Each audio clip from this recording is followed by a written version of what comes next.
स्वदेशी चौपाल के 20वें दिन में स्वदेशी प्रेमियों का हार्दिक स्वागत और अभिनंदन और मेरे अनेक प्रणाम। लॉकडाउन के नियमों का पालन करते हुए home quarantine, isolation, social distancing का परिपालन करते हुए आपने प्रत्येक दिवस अपराह्न 4 बजे से 5 बजे तक स्वदेशी चौपाल के सामाजिक संवाद को में अपनी सहभागिता निभाई है और इस कार्यक्रम को एक नवीन ऊंचाई और गरिमा दी है। आपकी अभिप्रेरणा से स्वदेशी चौपाल स्वदेशी चैनल का स्वरूप और आकार ग्रहण करेगा, इसकी प्रत्याशा निरंतर बढ़ती जा रही है। इस चैनल से खेती, किसानी, बागवानी, डेयरी, कुटीर उद्योग, देसी चिकित्सा जैसे विविध विषयों पर संवाद निरंतरता में बना रहेगा। बंधुओं, भगिनियों, स्वदेशी चौपाल एवं भविष्य के स्वदेशी चैनल के लिए अपने बहुमूल्य सुझाव प्रेषित कर हमारा उत्साह बढ़ाएंगे, इसकी हम स्वदेशी जागरण मंच की तरफ से, पूर्वी उत्तर प्रदेश के तरफ से हम अपेक्षा और आशा करते हैं। आज के विषय का हम प्रारंभ करें उसके पूर्व स्वदेशी जागरण मंच पूर्वी उत्तर प्रदेश और उत्तराखंड के क्षेत्रीय विचार प्रमुख श्रीमान अजय जी के निर्देशन में मैं कुछ संसूचनाएं आप तक पहुंचाने का सदप्रयास करूंगा। हमें स्वदेशी को स्वीकार्य एवं अंगीकार करना है एवं चीन की वस्तुओं का बहिष्कार करना है। इस सामाजिक परिवर्तन, स्वावलंबन एवं आत्मनिर्भर भारत के निर्माण का स्वदेशी जागरण मंच द्वारा आंदोलन का स्वरूप दिया जा रहा है। इस आंदोलन का समारंभ पूर्वी उत्तर प्रदेश द्वारा किया गया है। 8929208080 पर एक मिस्ड कॉल का कार्यक्रम चलाया गया है, जिसमें अब तक 32,000 सहभागिता सुनिश्चित कर पूर्वी उत्तर प्रदेश स्वदेशी जागरण मंच के अपने आंदोलन में अग्रणी स्थान प्राप्त कर लिया है। इसी संदर्भ में एक संसूचना अत्यंत प्रसन्नता के साथ आपको प्रेषित करना है कि ब्लू जीन्स ऐप, यह चाइनीज ऐप नहीं है, यह विशुद्ध भारतीय ऐप है। इस पर प्रतिदिन 11 बजे कार्यकर्ताओं की बैठक आहूत की गई है और प्रत्येक जिले के कार्यकर्ता एक दिवस इस ऐप के माध्यम से अपनी सहभागिता को सुनिश्चित करेंगे।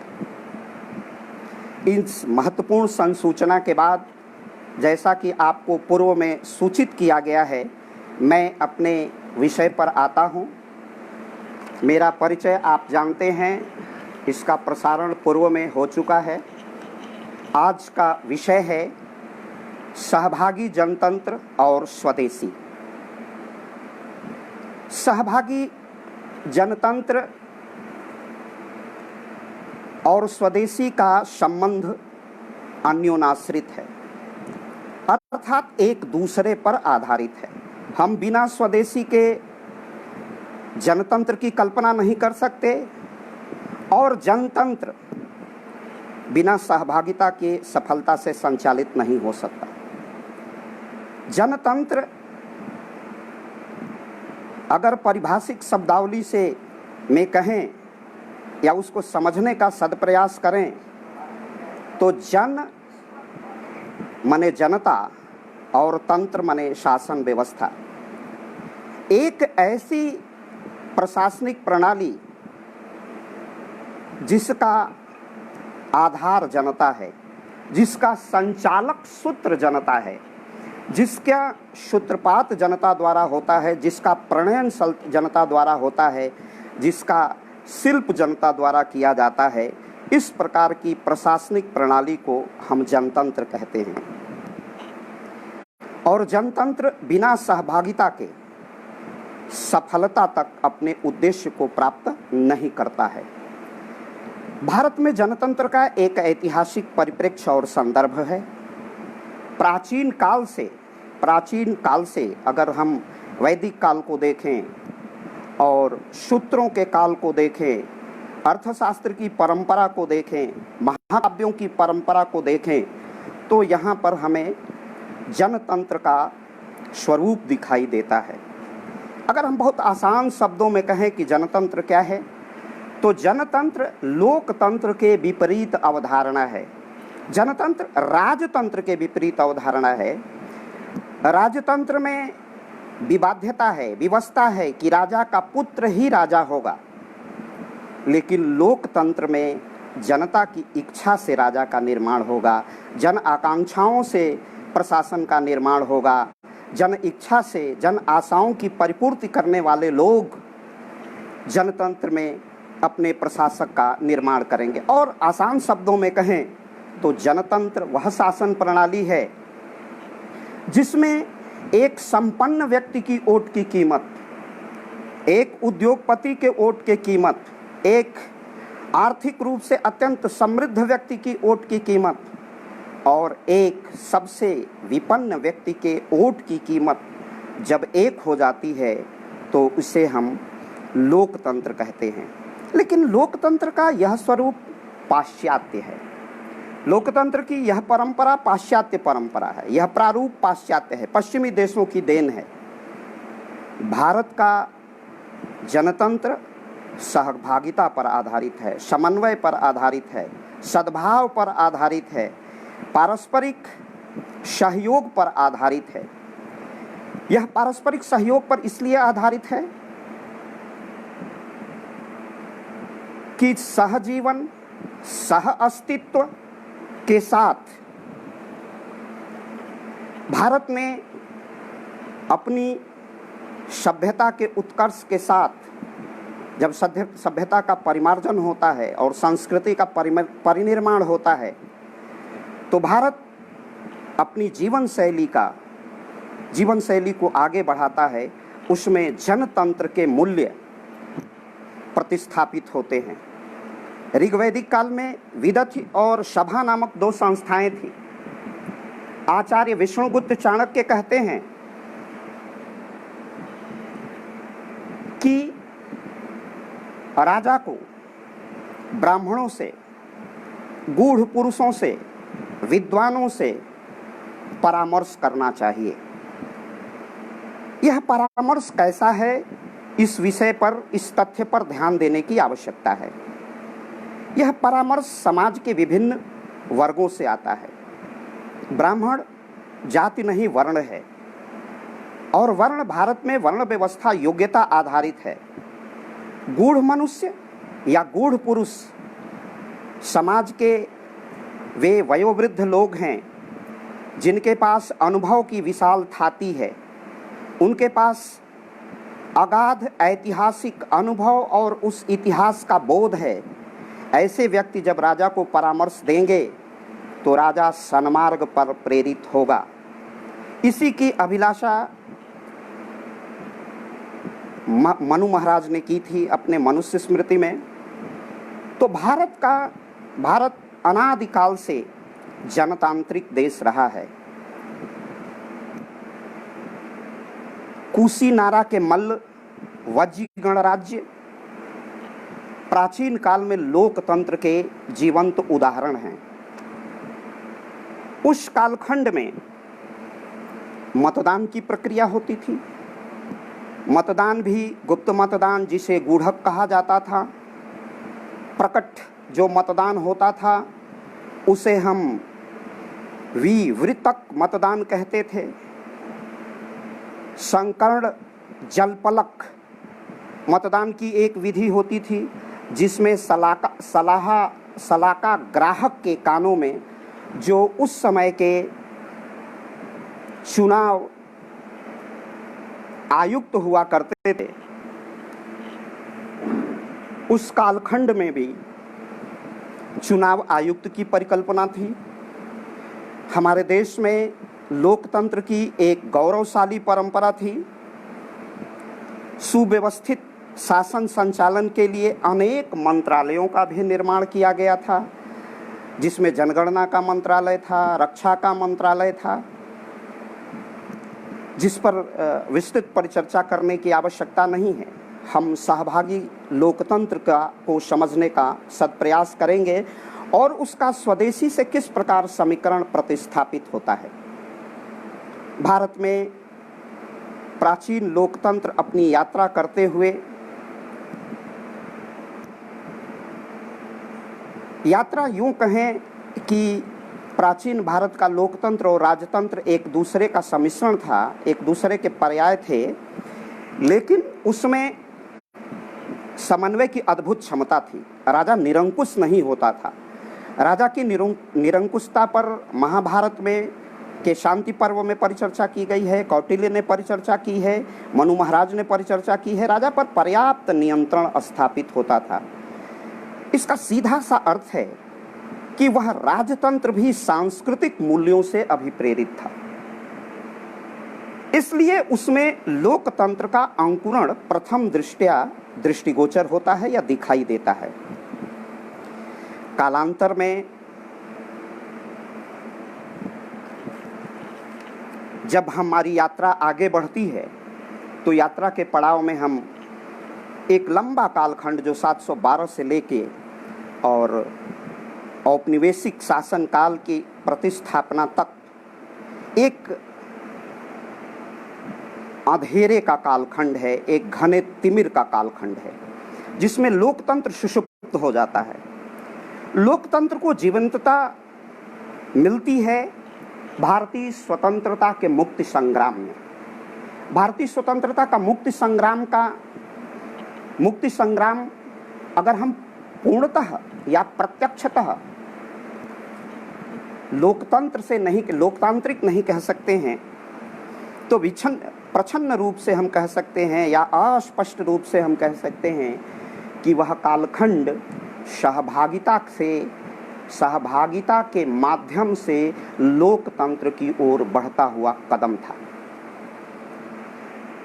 सहभागी लोकतंत्र का मूल तत्व है या मूल उसका अर्थ और मंतव्य है कि किस अनुपात और मात्रा में जनता उसमें सहभागिता का समावेश करती है या जनता उसमें क्रियात्मक, रचनात्मक और गत्यात्मक सहयोग प्रदान करती है।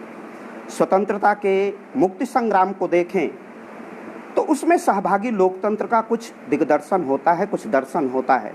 सहभागी लोकतंत्र संवर्धित होता है या उसमें वृद्धि होती है कि जनता उसमें कितनी अपनी सकारात्मक भूमिका निभाती है। 1960 में विश्व के पश्चिमी भाग में सहभागी लोकतंत्र की अवधारणा का सूत्रपात होता है। 1955 में उस समय तत्कालीन कांग्रेस पार्टी सत्ता में थी और अवाडी कांग्रेस में समाजवादी लोकतंत्र या समाजवादी शब्द का अनुप्रयोग करती है और समाजवाद पक्ष बनाती है और उसका नाम दिया जाता है लोकतांत्रिक समाजवाद।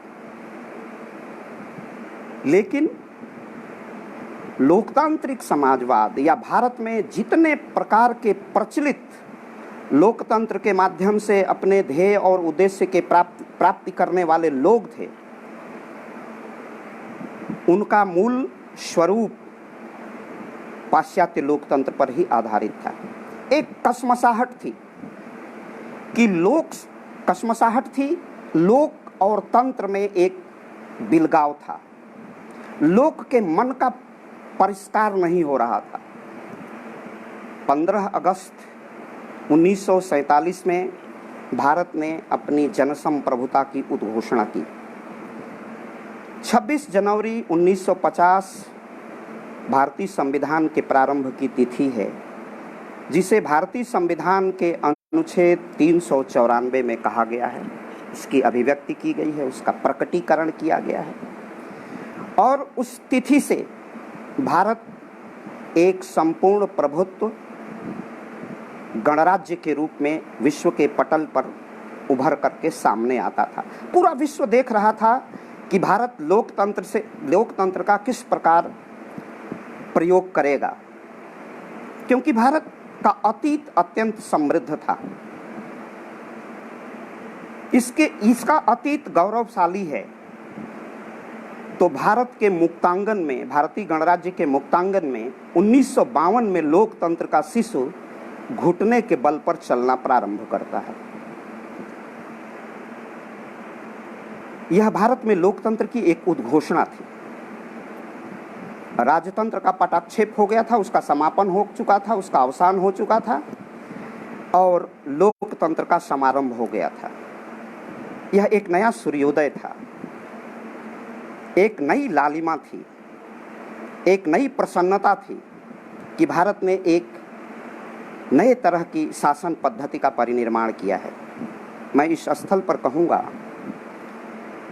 कि ज्ञात भारत के इतिहास में 2 संविधान हैं, अतीत से और वर्तमान के समीकरण को समीकृत करने के लिए। एक संविधान मनु महाराज का है, जिसे हम मनुस्मृति कहते हैं, बहुत से लोग उसे गाली भी देते हैं, लेकिन हमारा वो प्रारंभिक संविधान था। उसके पहले भी वो विधिवत एक कोडिफिकेशन के कोड के रूप में आया हुआ संविधान था। उसके पहले ऋग्वेद भी संहिता है, संविधान ही है। लेकिन मनु के संविधान से लेकर अंबेडकर के संविधान तक अगर हम सूक्ष्म विश्लेषण करें, इस यात्रा का परीक्षण और पर्यवेक्षण करें, तो एक तथ्य निर्विवाद रूप से सामने आता है कि उसकी मूल अभिप्रेरणा शक्ति स्वदेशी रही। अब जनतंत्र, सहभागी जनतंत्र या सहभागी लोकतंत्र या जनता की सहभागिता लोकतंत्र में और स्वदेशी का समीकरण क्या है? स्वदेशी आधुनिक युग में केवल स्वतंत्रता के कालखंड में, हम स्मरण कराएंगे आपको 1905 का बंग भंग आंदोलन, बंग भंग के बाद बंग भंग के परिणाम स्वरूप या उसकी अभिप्रेरणा से स्वदेशी आंदोलन का समारंभ होता है। लेकिन मेरी दृष्टि में और भारत की जो अनादि सांस्कृतिक सनातन दृष्टि है, जो भारत का सांस्कृतिक अधिष्ठान है, उस पर अगर हम विहंगम दृष्टि डालें, उसके इतिहास का विश्लेषण करें और औपनिवेशिक या पाश्चात्य ऐतिहासिक दृष्टि से नहीं, तो स्वदेशी की अवधारणा चिर शाश्वत, कभी न मरने वाली अवधारणा है और निरंतरता में प्रवाहित होने वाली अवधारणा है। मैं निरंतर शब्द का प्रयोग इसलिए कर रहा हूं कि भारत में इस भूखंड पर जो आज सिमट के कश्मीर से कन्याकुमारी तक और कच्छ से कामरूप तक सीमित है, इसकी जो सांस्कृतिक विरासत है, इसकी जो सांस्कृतिक मूल्य हैं, वह स्वदेशी है। स्वदेशी इन अर्थों में कि भारत ने अपनी जीवन शैली निर्धारित की, जब अपनी सभ्यता को परिमार्जित करके संस्कृति में परिवर्तित किया, तो जो उसके उदात्त मूल्य हुए, वो मूल्य चिकित्सा के क्षेत्र में, साहित्य के क्षेत्र में, नीति के क्षेत्र में, नैतिकता के क्षेत्र में, और जो उसने राजनीति बनाई और जो लोकतांत्रिक मूल्य दिया, राजनीति नए धातु से उत्पन्न हुई एक अवधारणा। नए का अर्थ है ले जाना, किस ओर ले जाना? सन्मार्ग की ओर ले जाना। तो हमारा जो सांस्कृतिक मूल्य है, हमारी जो सांस्कृतिक विरासत है और भारत की का जो सांस्कृतिक अधिष्ठान है, वही स्वदेशी है। हमने नदियों की आराधना प्रारंभ की, पीपल वृक्ष के प्रति अपनी निष्ठा व्यक्त की, क्योंकि उससे सबसे ज़्यादा ऑक्सीजन मिलता है। यह सब कुल मिला के एक हमारी जीवन शैली प्रारंभ होती है और वो जीवन शैली सह अस्तित्व पर आधारित है। मेरा अस्तित्व और तुम्हारा अस्तित्व विलगित नहीं है, यहाँ मनुष्य की खोज होती है। विश्व के किसी सभ्यता और संस्कृति में मनुष्य की खोज नहीं हुई है। विश्व के किसी संस्कृति ने नहीं बताया, विश्व के किसी धर्म ने नहीं बताया कि मनुष्य क्या है। हमने बताया, हमने अनुसंधान किया मानव का, और हमने बताया कि मनुष्य जीव का, उस ब्रह्म का ही अंश है। अहम ब्रह्मास्मि, यह अनुसंधान। और अहम ब्रह्मास्मि, उस ब्रह्म का समीकरण, व्यक्ति से ब्रह्म का समीकरण स्थापित करना और व्यक्ति से और ब्रह्म का तादात्म्य स्थापित करना, अपने आत्मा का परिष्कार करना, यह हमारी स्वदेशी, वह हमारे स्वदेशी जीवन मूल्य थे। ये राजनीति के क्षेत्र में हमारा स्वदेशी था कि तुम भी जीवित रहो, हम भी जीवित रहें। भूखे को भोजन देना, भोजन किस मात्रा और अनुपात में करना, इसकी प्रकृति को निर्धारित करना, इसके लिए वेद और आयुर्वेद का प्रणयन, चिकित्सा पद्धति का अनुसंधान, कितना राजस्व राजा ग्रहण करेगा, इस कर का निर्धारण, राजस्व के लिए राजा पर अपेक्षित प्रतिबंध और प्रतिरोध स्थापित करना कि राजा कहीं निरंकुश न हो, ये हमारा स्वदेशी जीवन मूल्य था। वहीं से जनतंत्र का पाठ निकलता है, वहीं से जनतंत्र का अंकुरण प्रतिस्फुटित होता है। तो हमारे सांस्कृतिक अधिष्ठान थे, हमारे संस्कृति के मूल्यों में यत्र तत्र जनतंत्र के गहरे मूल्य दिखाई देते हैं। लेकिन हमारी यात्रा जब आगे बढ़ती है तो हम कुछ मार्ग से भटके हुए दिखाई देते हैं, हमारा पथ विचलन होता है। और मनु महाराज की संविधान से निकल करके जब हम जन संप्रभुता की प्राप्ति करते हैं और अपना संविधान बनाते हैं, तो हम अपने लोकतंत्र को पाश्चात्य स्वरूप में स्वीकार करते हैं। लेकिन उसकी अंतरात्मा, उसका गूढ़ रहस्य, उसका सूक्ष्म तत्व वही सनातन तत्व है। हमारी संविधान सभा ने जब हमारे संविधान का परिनिर्माण किया और लोकतंत्र की प्रतिस्थापना की, तो समरसता के उन, समानता नहीं, समरसता के उन समस्त बिंदुओं को प्रतिस्थापित कर दिया। मैं बड़े स्पष्ट शब्दों में कहूँगा कि मनु के संविधान में अंबेडकर के लिए स्थान उस मात्रा और अनुपात में नहीं था, लेकिन अंबेडकर के संविधान में मनु के लिए स्थान भी था और समादर भी था। ये हमारी स्वदेशी की अवधारणा के आधार पर ही परिनिश्चित हुआ है, क्योंकि यह समरसता की संस्कृति है। और जब दुनिया समानता सिखा रही थी तो राष्ट्रऋषि दत्तोपंत ठेंगड़ी ने कहा था कि सामाजिक समानता से जरूरी है सामाजिक समरसता।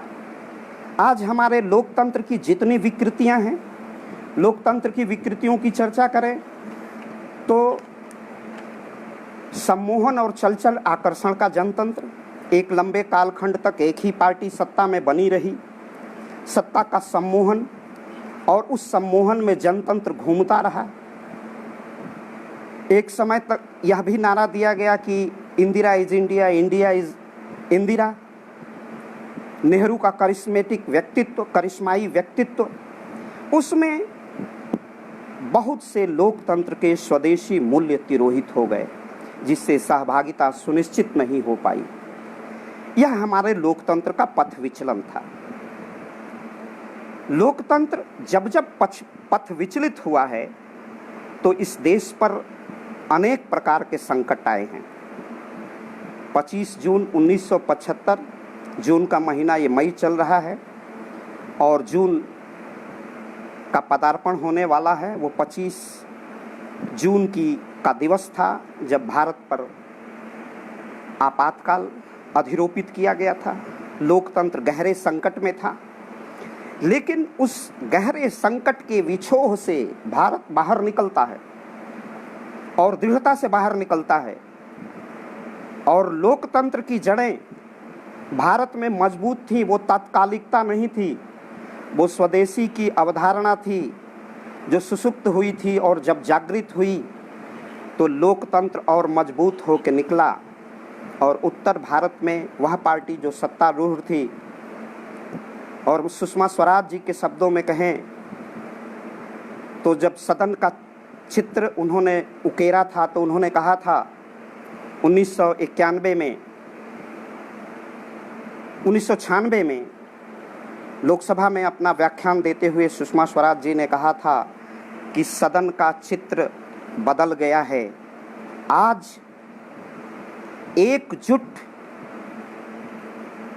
विपक्ष और बिखरी हुई सरकार है। यह संकेत था कि एक दल का जो आधिपत्य था वो धाराशायी हो गया था। लोकतंत्र पर जो ग्रहण था वो उसका अवसान हो गया था। हमें पहली बार लोकतंत्र में सहभागिता दिखाई दी। स्वेच्छया शतः स्फूर्त ढंग से भारत को भारत की ओर ले चलने के लिए, भारत की भारतीयता को सुरक्षित करने के लिए सभी लोगों ने अपने प्राणों की बाजी लगाई। कितने लोग जेलों में बंद हुए, राष्ट्रीय स्वयंसेवक संघ पर प्रतिबंध आरोपित किया गया, लेकिन वह स्वदेशी की ही अभिप्रेरणा थी, वह भारतीयता की ही की प्रणय शक्ति थी, प्राण शक्ति थी कि भारत का जनतंत्र गहरे अंधेरे से निकल के बाहर आया। लेकिन उस कालखंड का अगर हम सूक्ष्म विश्लेषण करें तो यह तथ्य यह भी बताता है कि भारत में जनतंत्र वेस्टमिनिस्टर सिस्टम से की दीक्षा से प्राप्त नहीं हुआ है। भारत की जनतंत्र की दीक्षा उसकी आत्मशक्ति है, उसकी अभिप्रेरणा शक्ति है, उसका सांस्कृतिककरण है, वो संस्कृति से अभिप्रेरित है। बिना सांस्कृतिक मूल्यों से हम जनतंत्र को सन्मार्ग पर प्रेरित नहीं कर सकते।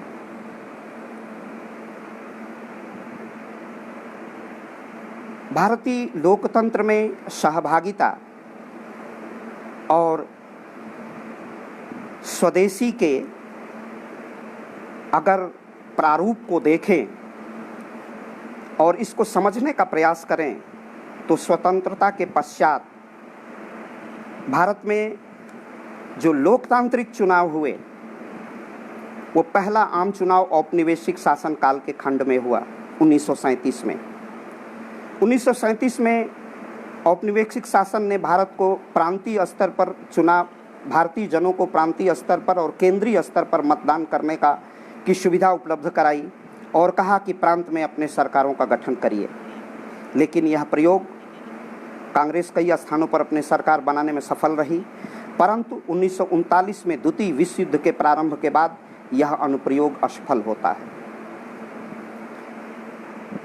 1952 का चुनाव, 1957 का चुनाव और इसके बाद के चुनाव को अगर देखें तो मतदान के प्रतिशत के साथ साथ वैचारिक स्तर पर भी वह सहभागिता का चुनाव नहीं था, जन सहभागिता नहीं बढ़ रही थी। उसका मूल कारण था भारत की आर्थिक अधिरचना, क्योंकि हम सहभागिता तो करना चाहते थे, हम सहभागी लोकतंत्र की स्थापना तो करना चाहते थे, हम संवैधानिक रूप से सहभागी लोकतंत्र थे, लेकिन सांस्कृतिक रूप से सहभागी लोकतंत्र की दिशा में अपने कदम नहीं बढ़ा रहे थे। हमारी संसदीय लोकतंत्र की प्रणाली ब्रिटेन से ली गई थी, जिसे पश्चिम की मंत्रिमंडलीय प्रणाली कहते हैं, और उसी के अनुरूप हम अपने को संचालित करने का सदप्रयास करते रहे। और इसी सदप्रयास के क्रम में 1960 के दशक में प्रधानमंत्री पंडित जवाहरलाल नेहरू जी ने सहकारिता की भावना का विकास किया और सहकारिता को एक प्रशासनिक निर्णय निर्माण का विषय वस्तु बनाया। सहकारिता आंदोलन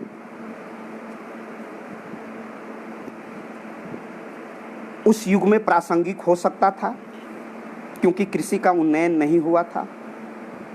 हमने अपनी अर्थव्यवस्था को, अपनी प्रशासनिक व्यवस्था को सहभागी लोकतंत्र की ओर नहीं बढ़ाया था। सहभागी लोकतंत्र का मूल मंत्र है कि प्रबंधन में आम जन की सहभागिता हो, लेकिन आम जन की कोई सहभागिता नहीं थी। नीति निर्माण में जनता की कोई सहभागिता नहीं थी, हम केवल मतदाता थे। और जब भी लोकतांत्रिक व्यवस्था में, जो पाश्चात्य अवधारणा है, व्यक्ति को मतदाता मान लिया जाएगा तो प्रशासनिक नीति निर्माण और प्रशासनिक निर्णय निर्माण में मनुष्य ओझल हो जाएगा, मनुष्य विस्मृत हो जाएगा। और यही हुआ। 60 वर्षों का इतिहास, लगभग 60-70 वर्षों का इतिहास भारतीय लोकतंत्र के लिए मनुष्य के विस्मृत करने का इतिहास है। मेरा यह आक्षेप उस सीमा और कठोरता तक नहीं है कि भारत ने किसी प्रकार की उन्नति नहीं की। भारतीय जन पाश्चात्य प्रारूप में ही लोकतंत्र को प्रस्थापित करने का प्रयास करते रहे। राजनीतिक दल भी वैसा ही आचरण करते रहे। मतदाता समझ करके जनता के पास जाते रहे और लोकतंत्र टूटता रहा, लोकतंत्र विकृत होता रहा। जैसे व्यक्ति चलता है तो उसका साया भी, उसकी छाया भी साथ चलती है। जब विकास होता है तो उसका विकास के साथ साथ प्रदूषण भी होता है, और वैसा ही कुछ प्रारूप भारतीय लोकतंत्र के साथ भी हुआ। भारतीय लोकतंत्र में अनेक अपदूषण, अनेक विकृतियां देखने को मिली। जाति का जनतंत्र, जाति का राजनीति में सहभागिता, राजनीति का अपराधीकरण और अपराध का राजनीतिकरण, जाति अस्मिता के प्रश्न पर मतदान, भ्रष्टाचार और आधुनिक युग में नोटा का अनुप्रयोग और उसकी संभावनाओं की तलाश की जा रही है। यह सब लोकतंत्र की विकृतियां हैं, लोकतंत्र का पथ विचलन है। और इसीलिए पथ विचलन है कि हमने लोकतंत्र में, सहभागी लोकतंत्र की दिशा में उस प्राण शक्ति से लोकतंत्र को आगे नहीं बढ़ाया है। और इसका मूल कारण है कि हमारे राजनीतिक दल राजनीति के सांस्कृतिककरण से घबराते रहे हैं, डरते रहे हैं। एक उदाहरण के तौर पर देखें, भारत में जाति तोड़ो का नारा दिया गया। बाबा साहेब भारत रत्न डॉक्टर भीमराव रामजी अंबेडकर ने जाति तोड़ो समाज जोड़ो का नारा दिया। डॉक्टर लोहिया ने ही ऐसा ही सत्प्रयास किया। इसी तरह लोकनायक जयप्रकाश नारायण जी ने जनेऊ तोड़ो का नारा दिया।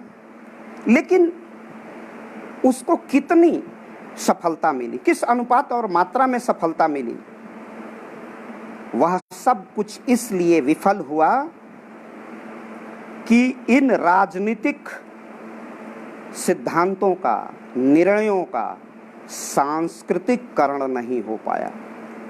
और जब तक लोकतंत्र में सांस्कृतिककरण नहीं होगा, अर्थात लोक वैधता उसको प्राप्त नहीं होगी, जन स्वीकार्यता उसको प्राप्त नहीं होगी, तब तक लोकतंत्र में ऐसे किसी भी मुद्दे की स्वीकार्यता नहीं होगी।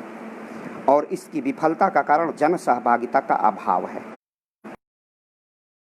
जन सहभागिता का उत्तरोत्तर वृद्धि केवल सांस्कृतिक उत्प्रेरणा से ही होती है। जब तक हम जनतंत्र का सांस्कृतिककरण नहीं करेंगे, जनतंत्र को संस्कृति की ओर लेके नहीं चलेंगे,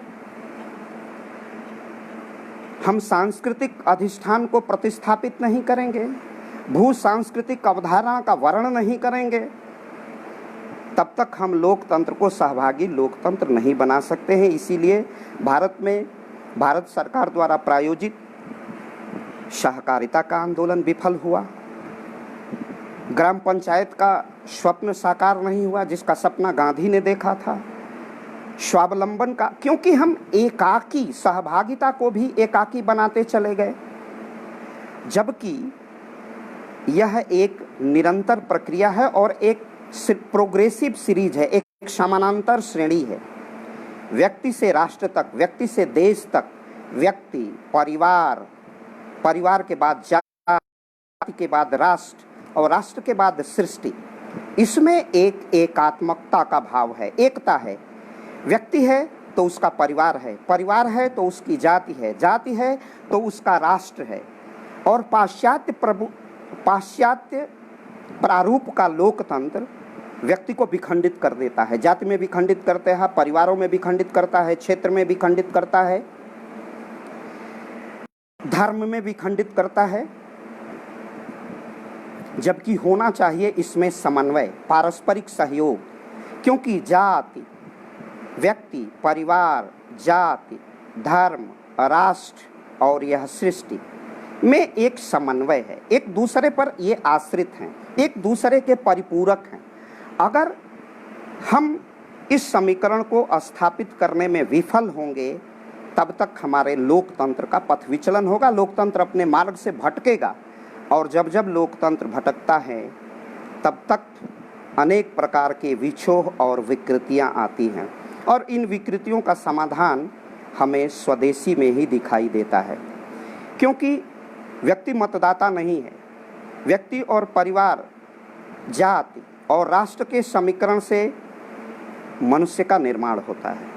पंडित दीनदयाल उपाध्याय ने इसी समीकरण को स्थापित करके एकात्म मानव दर्शन की प्रतिस्थापना की थी। उपाध्याय ने कहा था कि हम लोकतंत्र को स्वस्थ तभी बना सकते हैं जब इस एकात्मकता को, इस समन्वय को समझेंगे, और जब तक समन्वय की स्थापना नहीं होगी तब तक विकृतियां बढ़ती जाएंगी, विकृतियां और सघन होती जाएंगी, विकृतियां और कठोर होती जाएंगी। आज कहने में कोई संकोच नहीं है कि राजनीति में अब भी जाति प्रभावित है, राजनीति में अब भी परिवार प्रभावी है, राजनीति में धर्म प्रभावी हो रहा है। क्योंकि हमने इसकी एकात्मकता को, इसके समन्वय को, इसके सहयोग को, इसके पारस्परिक निर्भरता के ताने बाने को तोड़ा है। और जब हम ताने बाने को तोड़ेंगे तब मूल्य विकृत होंगे, तब समाज में संक्रमण होगा, तब हमारी विचार विकृत होंगे, तब लोकतंत्र में नारा लगेगा कि जिसकी संख्या जितनी भारी उसकी सत्ता में भागीदारी। तब हम भूल जाएंगे कि हम इस लोकतंत्र को, इस राजनीतिक लोकतंत्र को, इस सहभागी लोकतंत्र को अर्थवत्ता कैसे प्रदान करेंगे। बाबा साहब ने कहा था कि इस लोकतंत्र को अर्थवत्ता तभी मिलेगी जब आर्थिक लोकतंत्र आएगा, और आर्थिक लोकतंत्र राजनीतिक लोकतंत्र से पृथक नहीं है। भारत का विकास शहरी क्षेत्र और ग्रामीण क्षेत्रों में बंट नहीं हो सकता है। प्रगति के दो पहिए हैं, और प्रगति के दो पहियों में से एक पहिया गांव का है और एक पहिया शहर का है। और शहर और गांव की इस दूरी को हम इंडिया और भारत में विभाजित करने का प्रयास करेंगे, और अब तक का सहभागी लोकतंत्र भारत और इंडिया का विभाजन करता रहा है। हमें इस भयावह कदम को रोकना होगा, हमें भारत और इंडिया के विभाजन को रोकना होगा। हमें भारत के लोकतंत्र को स्वदेशी पर अवलंबित करना होगा, जिसमें हमें अपने लोकतंत्र को संस्कृति निष्ठ बनाना पड़ेगा, मानववाद पर अवलंबित करना पड़ेगा, एकात्म मानववाद पर अवलंबित करना पड़ेगा, जिसमें मनुष्य की गरिमा को स्थापित करने के लिए, मनुष्य को समझने के लिए मनुष्य का अनुसंधान करना पड़ेगा, और उसका अनुसंधान स्वदेशी के दर्शन में होता है। हम युद्ध करते हैं तो युद्ध सबसे पहले मस्तिष्क में होता है, मस्तिष्क की तार्किक परिणति ही युद्ध में होती है। उसी प्रकार अगर एक मनुष्य का, एक व्यक्ति का, एक मानव का मन का परिष्कार नहीं होगा तब तक लोकतंत्र का भी परिष्कार नहीं होगा। हम गंगा के प्रदूषण को प्रदूषण नियंत्रण संयंत्रों से दूर कर सकते हैं, नदियों का हम संरक्षण कर सकते हैं, लेकिन वो भी आधा अधूरा ही है। हम लोकतंत्र का संवर्धन और संरक्षण, पक्षपोषण स्वदेशी के आधार पर ही कर सकते हैं। हम लोकतंत्र को गतिशील तभी बना सकते हैं जब हमें राम की मर्यादा समझ में आ जाएगी। लेकिन अब तक का लोकतंत्र और उसके मूल्य ऐसे रहे हैं कि राम की भारतीयता ही नहीं स्थापित हुई और हम उन्हें विश्व नागरिक बनाने चल देते हैं। इस प्रकार हम पहले मन का परिष्कार करेंगे, मन का सांस्कृतिक करेंगे, मन का अपदूषण दूर करेंगे, और मन का अपदूषण दूर होगा एकात्मकता से। मनुष्य केवल मतदाता नहीं है, व्यक्ति केवल मतदाता नहीं है, वह मनुष्य है। उसका घर बढ़िया होगा। घर से ही एक शिशु की पाठशाला उसका परिवार है, वो ममता का मनोरम मंदिर है। अगर वह मंदिर संस्कृति से ओतप्रोत होगा, सांस्कृतिक अधिष्ठान की ओर होगा, उसमें सांस्कृतिक तत्व होंगे, उसमें धार्मिक तत्व होंगे, तभी हम भारत का और उसके लोकतंत्र का परिष्कार कर सकते हैं। हमें अपने लोकतंत्र के परिष्कार करने के लिए लोहिया को स्मरण करना पड़ेगा। लोहिया ने राजनीति और संस्कृति के संबंध को गहरे रूप से समझने का प्रयास किया था। डॉक्टर लोहिया ने कहा था कि धर्म दीर्घकालिक राजनीति है और राजनीति अल्पकालिक धर्म है, और यह मन के परिष्कार का दर्शन है। वो अपने को समाजवादी कहते रहे, लेकिन वो राम की मर्यादा स्थापित करने का सबसे उद्वेलित होते थे। रामायण मेले का आयोजन करते थे। उन्हें भली भांति ज्ञात था कि हमारा जब जब लोकतंत्र उच्छृंखल होगा, लोकतंत्र अमर्यादित होगा, लोकतंत्र आचरण विहीन होगा, लोकतंत्र विकृतियों से भर जाएगा, तो उसका समाधान केवल सांस्कृतिक मूल्यों में ही होगा। संस्कृति ही ऐसे लोकतंत्र का संरक्षण करने में सफल हो पाएगी। स्वदेशी आत्मिक शक्ति है, स्वदेशी स्वावलंबन की शक्ति है, स्वदेशी आत्मा का प्रज्वलन है। हम आत्मदीप्त करते हैं, आत्म प्रकाशवान होते हैं। जैसा कि बुद्ध ने कहा, आत्मदीपो भव। जब हम प्राणवान होते हैं, जब हम अपने आसपास देखते हैं, सोचते हैं, विचारते हैं, जब हम अपने जीवन को व्यक्तिवादी दृष्टि से नहीं देखते हैं, समष्टिवादी दृष्टि से देखते हैं, एकात्मवादी दृष्टि से देखते हैं, अपरिग्रह करते हैं, भारतीयता का अनुसरण करते हैं, अनुकरण करते हैं, तब हम स्वदेशी को एक आयाम देते हैं, एक नया आयाम देते हैं। स्वदेशी हर युग में अपने अनुसार अपने कृत्यों का संचालन करती है। यह आदि सनातन है, यह निरंतर है, यह कभी अल्पकालिक नहीं है, यह दीर्घकालिक रणनीति है। और इसीलिए राष्ट्र ऋषि दत्तोपंत ठेकड़ी ने राष्ट्रीय जागरण के लिए स्वदेशी जागरण मंच की प्रतिस्थापना की, स्वदेशी की प्रतिस्थापना की, और उसके आंदोलन को निरंतरता दी। और इस निरंतरता को जीवंतता प्रदान करने के लिए, सहभागिता को और समृद्ध करने के लिए, लोकतंत्र को और समृद्ध करने के लिए स्वदेशी जागरण मंच अपनी सकारात्मक भूमिका का निरंतर निर्वहन कर रहा है। स्वदेशी जागरण मंच के सदप्रयास से अभी हाल ही में आरसेप का समझौता निष्फल हुआ है और भारत सरकार ने उस पर हस्ताक्षर करने से इनकार किया। उसकी अस्वीकृति में भारतीयता की जीत है, भारतीयता की सफलता है।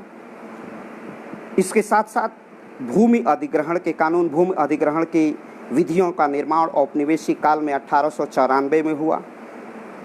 फिर 2013 में भूमि अधिग्रहण 1894 अधिनियम में अनेक संशोधन किए गए और सहभागी लोकतंत्र का प्रत्यक्ष स्वरूप जन दबाव, जन संघर्ष, स्वदेशी की आत्मा का प्रकटीकरण दिखाई देता है जब हम स्वदेशी की भावना से ओतप्रोत होकर इतना वैचारिक उद्घोष कर देते हैं कि सरकार विबाध्य हो जाती है।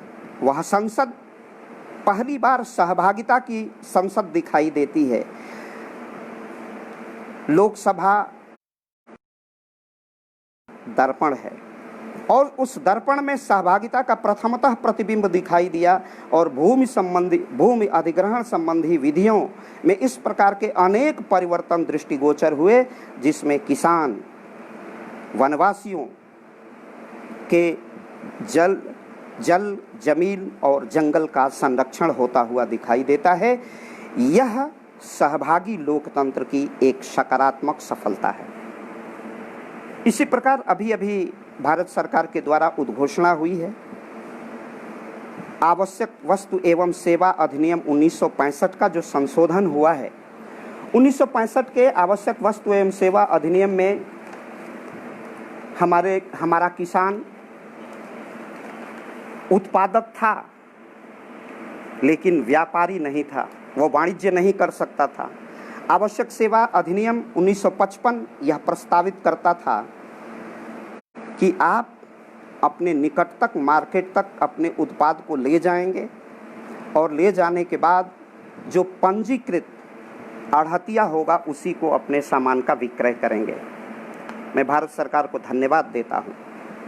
एक ऐतिहासिक कदम है और मुझे कहने में संकोच नहीं होता है कि हम विश्व की अर्थव्यवस्था का भूमंडलीकरण, उदारीकरण कर दिए हैं, लेकिन भारत में आर्थिक उदारीकरण आंतरिक स्तर पर नहीं था। उत्तर प्रदेश का किसान बिहार में अपनी फसलों को नहीं बेच सकता था, अपने आलू को उत्तर प्रदेश का किसान तमिलनाडु नहीं ले जाके व्यापार नहीं कर सकता था। यह 1955 के अधिनियम की विकृतियां थी, बाधाएं थी और उन बाधाओं को वर्तमान सरकार ने बाधित करने की उद्घोषणा की है और यह मील का पत्थर है, ऐतिहासिक निर्णय है और यह सहभागी लोकतंत्र की सफलता का संकेत है, जिसमें जन दबाव, भारत के इस घनघोर महामारी के संकट में भी भारतीयता याद है, स्वदेशी का स्मरण है। भारत सरकार के सत्ता के अधिष्ठान में बैठे हुए लोग स्वदेशी के संकल्प को विस्मृत नहीं किए हैं, इसलिए उन्होंने निर्णय लिया कि भारत के किसान अपने उत्पाद को जहां चाहें ले जाके उत्तर प्रदेश से पंजाब में पटियाला में और पटियाला से उत्तर प्रदेश के प्रयागराज में आकर अपने वस्तुओं का विक्रय कर सकते हैं। इस ऐतिहासिक सफलता का जो मूल मंत्र है वह भी स्वदेशी से निकलता है। इसी प्रकार एपीएमसी एक्ट में संशोधन करने का संकल्प भारत सरकार का है। Agriculture produce price and quality insurance act में परिवर्तन करने का प्रस्ताव भारत सरकार ने वादा किया है, भारत की जनता से संकल्प किया है कि हम इस समस्त ऐसे अधिनियमों में परिवर्तन करेंगे, इन अधिनियमों को परिवर्तित करेंगे, बदलेंगे, जिससे किसान की फसल जब तैयार हो, जब बीज धरती के सीने में डाले जाएंगे, उसी समय कृषकों की कीमत का निर्धारण हो जाएगा। यह एक ऐतिहासिक कदम है। यह सहभागी लोकतंत्र की दिशा में बढ़ता चरण है और इस चरण के साथ साथ वह स्वदेशी की अवधारणा है। अगर स्वदेशी की अवधारणा जब जब सुप्त होती है, जब जब कमजोर पड़ती है, तब तक हमारी सरकारें नीति निर्माण में और निर्णय निर्माण में सक्षम प्रतीत दिखाई नहीं देती हैं। इसलिए हम स्वदेशी को स्वावलंबन की ओर ले चलने के लिए, भारत की आत्मनिर्भरता के मार्ग को प्रशस्त करने के लिए सहभागी लोकतंत्र के बिना और सहभागी लोकतंत्र बिना स्वदेशी के बिना स्वदेशी की परिकल्पना के, बिना स्वदेशी की अधिरचना के, बिना स्वदेशी की भाव शक्ति को जागृत करके हम परिपूर्ति उसकी नहीं कर सकते, उसको पूरा नहीं कर सकते। इतिहास के आईने में देखें, इतिहास में इसका सहभागिता का विश्लेषण करें तो भारत में औपनिवेशिक कालखंड के प्रतिस्थापना के प्रथम कालखंड में जब ईस्ट इंडिया कंपनी प्रतिस्थापित होती है, रेगुलेटिंग एक्ट बना करके भारत के शासन को अपने हाथ में ले लेती है, उस कालखंड तक और उसके बाद तक भारत में जो हस्तशिल्प था, विशेष रूप से ढाका का मलमल उद्योग और सूती वस्त्र उद्योग विश्व का मानक था। क्या वो किसी बड़े उद्योग का प्रतिफल था? किसी बड़े उद्योग का प्रतिफल नहीं था, वह कुटीर उद्योग का प्रतिफल था। कुटीर उद्योग से निर्मित मखमल विश्व की बाजार का मानक था और उसे तोड़ने के लिए अंग्रेजों ने अनेक शत प्रयास किए और अंततः हमें तोड़ने का प्रयास किया और मैनचेस्टर को खड़ा किया। यह किसी बड़े उद्योग का प्रतिफल नहीं था, वो कुटीर उद्योग का, ग्राम केंद्रित उद्योगों का प्रतिफल था और वह स्वदेशी की अवधारणा थी। और स्वदेशी की अवधारणा में सहभागिता, समन्वय, सामंजस्य की अवधारणा का प्रतिफल था। बिना समन्वय, सामंजस्य और सहयोग के हम सहभागी लोकतंत्र को और भारत के लोकतंत्र को, जैसा पंडित दीनदयाल और राष्ट्र ऋषि दत्तोपंत का स्वप्न था, उसको हम उस सपने को साकार नहीं कर सकते। सपने को साकार करने के लिए हमें विचारण करना पड़ेगा। विचारण की आवश्यकता है। लोकतंत्र में सहभागिता को सुनिश्चित करने के लिए स्वदेशी के मात्रा और अनुपात को बढ़ाना पड़ेगा। आज हमारा लोकतंत्र चुनावी लोकतंत्र पैसे पर अवलंबित हो गया है। प्रत्येक राजनीतिक दल अपने संभावित प्रत्याशियों से पूछता है, और चुनावों का खर्च देख लीजिए। कोई व्यक्ति यह साहस नहीं कर सकता, साधारण व्यक्ति, कि वह लोकसभा और विधानसभा के निर्वाचन के लिए अपने प्रत्याशिता को सुनिश्चित कर सके, क्योंकि एक लंबी चौड़ी धनराशि इसमें खर्च होती है। ऐसा क्यों? क्योंकि हमने लोकतंत्र का भारतीकरण नहीं किया, उसका सांस्कृतिककरण नहीं किया, उसका लगातार क्षरण किया है। तो उस लोकतंत्र को क्षरण से उबारने के लिए, क्षरण से निकालने के लिए, उसे नवजीवन प्रदान करने के लिए, उसे नवनीत देने के लिए हमें स्वदेशी का अवलंबन लेना पड़ेगा। स्वदेशी है आत्मशक्ति। हम बदलेंगे, युग बदलेगा। स्वदेशी का एक एक कार्यकर्ता, एक एक स्वदेशी प्रेमी तैयार होगा। स्वदेशी केवल राजनीतिक दर्शन और आर्थिक दर्शन नहीं है। जैसे एक किसान अपने खेत में काम करता है, मतदान करने जाता है तो वो आर्थिक व्यक्ति हो जाता है, और मतदान करता है, किसानों में खेत में काम करता है तो आर्थिक, और मतदान करने जाता है तो राजनीतिक।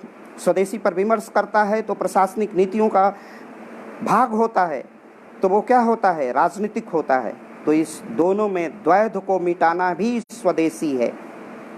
बोहरा समिति की रिपोर्ट भारत सरकार के पास है। दिनेश गोस्वामी समिति की रिपोर्ट भारत सरकार के पास है। उस रिपोर्ट में कहा गया कि चुनावी खर्च को हमें सरकारी खर्च में सम्मिलित करना पड़ेगा, तब हमारे लोकतंत्र को दिशा और दशा मिलेगी। मुझे याद आता है लोकसभा में भारतीय जनता पार्टी के वयोवृद्ध नेता श्रद्धेय लाल कृष्ण आडवाणी जी का वक्तव्य। आपने कहा था कि भारत में प्रशासनिक भ्रष्टाचार की जड़ें राजनीतिक भ्रष्टाचार में, और राजनीतिक भ्रष्टाचार की जड़ें चुनावी भ्रष्टाचार में निहित हैं। और जब तक चुनावी भ्रष्टाचार समाप्त नहीं होगा, अर्थात चुनाव का खर्च सरकारें वहन नहीं करेंगे, तब तक हम लोकतंत्र से भ्रष्टाचार की मिटने की परिकल्पना नहीं कर सकते। स्वदेशी को उस ओर भी विचारण करना होगा। लोकतंत्र की विकृति का एक बड़ा स्वरूप देखने को मिला है कि हम नोटा का प्रयोग करते हैं। सरकार ने उसे मान्यता दी, भारतीय चुनाव आयोग ने उसे मान्यता दी। बहुत से मित्र कहते हैं कि नोटा का प्रयोग और भारतीय संविधान में मौलिक अधिकारों का संरक्षण है। स्वदेशी जागरण मंच, खास करके स्वदेशी जागरण मंच का पूर्वी उत्तर प्रदेश और पूरा स्वदेशी जागरण मंच नोटा का वैचारिक प्रतिरोध करता है। एक बहुत सहज बात है कि हम प्रत्याशी से असंतुष्ट हैं, हम पार्टियों से असंतुष्ट हैं, पार्टियों के घोषणा पत्र से असंतुष्ट हैं, पार्टियों के अर्थनीति से असंतुष्ट हैं। असंतुष्टि का आधार क्या है कि हम नोटा पर बटन दबाएं, नोटा का बटन दबाएं और मतदान के अधिकार को संकुचित कर दें। मतदान लोकतंत्र की सबसे बड़ी शक्ति है और वह शक्ति अगर स्वदेशी अनुप्रेरित नहीं होगी, स्वदेशी से प्रेरित नहीं होगी, वह मतदाता स्वदेशी का मन नहीं होगा, तब तक हम इसी तरह के नोटा की तलाश करते रहेंगे। जब स्वदेशी होगा, राजनीतिक परिष्कार होगा, राजनीतिक स्वावलंबन होगा, स्वदेशी मन होगा, स्वदेशी दर्शन होगा, तो राजनीतिक दलों को विबाध्य होकर ऐसी प्रत्याशिता सुनिश्चित करनी पड़ेगी जो देश हित में हो, जो राष्ट्र का संरक्षण और राष्ट्र का संवर्धन कर सकें। ऐसे प्रत्याशियों का चयन होगा, तब हमें नोटा की भी आवश्यकता नहीं होगी। इसी के साथ दो तीन बातें महत्वपूर्ण है सहभागी लोकतंत्र में। कभी एक पाश्चात्य दार्शनिक ने, जो राजनीतिक दार्शनिक है, उसने कहा था प्रकृति की ओर लौट चलो। जीन जैक्स रूसो एक दार्शनिक था जिसमें माना जाता है कि उसमें लोकतंत्र की पहली किरण फूटी थी। उसने कहा प्रकृति की ओर लौट चलो। फिर स्वतंत्रता के कालखंड में, प्रारंभिक कालखंड में, महर्षि दयानंद सरस्वती ने अपना स्लोगन नारा दिया, वेदों की ओर लौट चलो। कुछ और काल के बाद स्वतंत्रता के कालखंड में बदरुद्दीन तैयब जी ने विशेष रूप से अल्पसंख्यक मतदाताओं के लिए, अल्पसंख्यक भारत के नागरिकों के लिए कहा था, कांग्रेस की ओर लौट चलो। और आज स्वदेशी जागरण मंच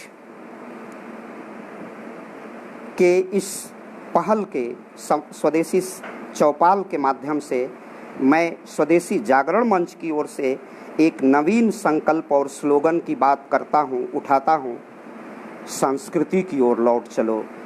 कोरोना जैसी महामारी सांस्कृतिक क्षरण की देन है, हमारे आचार विहार आचरण की विकृतियों का प्रतिफल है। इसलिए हमारा नया स्लोगन है, स्वदेशी जागरण मंच का स्लोगन है, संस्कृति की ओर लौट चलो।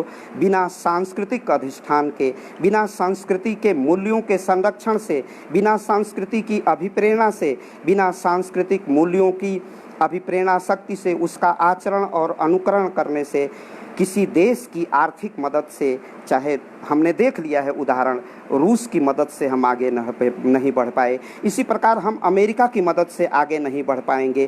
किसी भी देश की मदद से कोई देश स्वावलंबी और आत्मनिर्भर। आज अमेरिका दुनिया की आर्थिक महाशक्ति है, सामरिक महाशक्ति है, राजनीतिक महाशक्ति है, लोकतंत्र का दूसरा सबसे बड़ा केंद्र है, लेकिन वह भी इस महामारी के संकट में भारत की ओर टकटकी लगा के देख रहा है। वह टकटकी किस लिए है? केवल लोकतंत्र की सफलता की दृष्टि है? वह सांस्कृतिक दृष्टि है। अमेरिका हमारी ओर देखता है, हमारी ओर निहारता है, हमारी ओर आशा भरी दृष्टि से देखता है, तो उस दृष्टि सांस्कृतिक दृष्टि होती है। भारत की सभ्यता, संस्कृति के प्रति लगाव और अनुराग होता है। आज विश्व में हर जगह संस्कृति, योग की मान्यता मिल रही है। इस्कॉन का जो इतना प्रसार यूरोप में हो रहा है, वह आपकी सांस्कृतिक विजय है। तो सहभागी लोकतंत्र और स्वदेशी मित्रों एक दूसरे के पूरक हैं। हम सहभागी लोकतंत्र तभी बन सकते हैं जब हम संस्कृति की ओर देखेंगे, संस्कृति से प्रेरणा लेंगे, संस्कृति से दीक्षा लेंगे, संस्कृति से शिक्षा लेंगे और उसको अंगीकार करके जीवन मूल्यों में, आचरण में उसे हम उतारेंगे। तभी हम सहभागी लोकतंत्र को और स्वदेशी को और भारत के संविधान को, भारत की जीवन पद्धति को जीवंत बना सकते हैं। मैं अंत में स्वदेशी जागरण मंच पूर्वी उत्तर प्रदेश के इस चैनल को विशेष आभार प्रकट करता हूं और श्रीमान अजय जी जो क्षेत्रीय विचार प्रमुख हैं उत्तर प्रदेश उत्तराखंड, उनका विशेष अभिनंदन करता हूं कि उन्होंने एक अपने बहुत साधारण कार्यकर्ता पर विश्वास व्यक्त किया। उस विश्वास को मैं नमन करता हूं, अपना विनम्र प्रणाम निवेदित करता हूं और मैं पुनः कहता हूं कि अब हमें आवश्यकता है संस्कृति की ओर लौट चलने का, अपने जीवन शैली का अनुकरण करने का, अपनी चिकित्सा पद्धति का अनुकरण करने का। आर्थिक स्वावलंबन का रास्ता भारत की गाँव की ओर से जाता है, गाँव को आत्मनिर्भर बनाने का, व्यक्ति को आत्मनिर्भर बनाने का, लोकतंत्र की विकृतियों से लड़ने का और स्वदेशी के भाव के जागरण को, उस भाव को जन जन तक पहुँचाना है और जन जन तक पहुँचाना केवल औपचारिकता के रूप में नहीं। हम स्वदेशी के कार्यकर्ता, हम स्वदेशी के स्वयंसेवक एक व्यक्ति को अगर ठान लें कि एक व्यक्ति को भी का हम सांस्कृतिककरण कर सकें, उसकी आत्मा में स्वदेशी का आरोपण कर सकें, तो हमारी सबसे बड़ी विजय होगी, सबसे बड़ी सफलता होगी, हमारा लोकतंत्र और सहभागी होगा। वर्तमान में मतदान का बढ़ता हुआ प्रतिशत, एक दल की एकजुटता की सरकार और सरकार के उठाए गए कदम केवल इसलिए नहीं वो कदम महत्वपूर्ण हैं कि वह किसी विशेष नेता की योग्यता का प्रतिफल है। उस विशेष नेता में भी योग्यता तभी आती है जब वह स्वदेशी की भावना, स्वदेशी की संकल्पना, सांस्कृतिक अधिष्ठान में विश्वास करके अपने कदम को आगे बढ़ाता है, तो उसके पदचाप सुनाई देते लगते हैं। और उसी का एक अभी 11 मई व्यतीत हुई है। 11 मई को भारत का स्वाभिमान अटल हुआ था क्योंकि वह परमाणु बम भी स्वदेशी था और उस स्वदेशी से ही हम स्वावलंबन को हम सामरिक स्वावलंबन को प्राप्त कर किए हैं। और यह सामरिक स्वावलंबन, आर्थिक स्वावलंबन, राजनीतिक स्वावलंबन, विकेंद्रित स्वावलंबन स्वदेशी की अवधारणा से ही आएगा। और एक बार मैं स्लोगन को पुनः आवृत्ति करूंगा। आप सबको मेरा विनम्र प्रणाम। स्वदेशी जागरण मंच के इस चैनल को विशेष आभार। श्रीमान अजय जी को विशेष आभार कि उन्होंने मुझ जैसे छोटे अदने कार्यकर्ता पर विश्वास करके आज मुझे विचार प्रकट करने का अवसर दिया। जय स्वदेशी, जय जय स्वदेशी। हम पुनः संस्कृति की ओर लौट चलें। जय स्वदेशी, जय जय स्वदेशी।